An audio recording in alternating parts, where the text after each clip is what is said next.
Hey guys, welcome back to my YouTube channel. So today we are going to look at how to install Libre Wolf.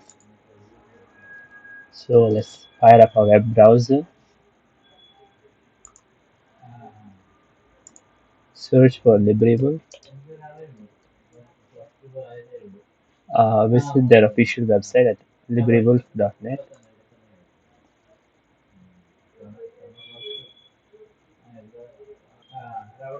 click on installation, select your operating system, and I'm going to click download Libre Wolf for Windows X 8664,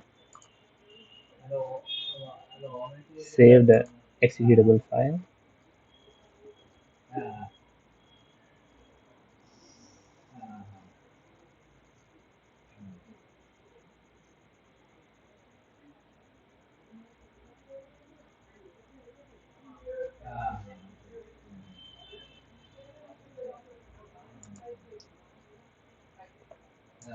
Once done, open the file.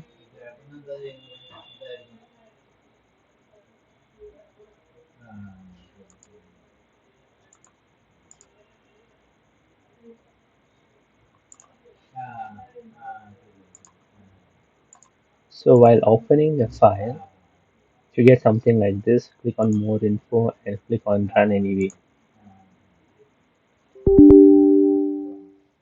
Click on yes. Again, feel free to close the browser. Click on next and click on install. So I'm gonna fast forward this process. So if you want to create a desktop shortcut, click on create desktop shortcut. I don't want to do it, so I'm unchecking it. And then click on finish. So you should be now able to search for LibreWolf in Windows search. Open it, and there you go. LibreWolf is up and running. Thanks for watching, guys.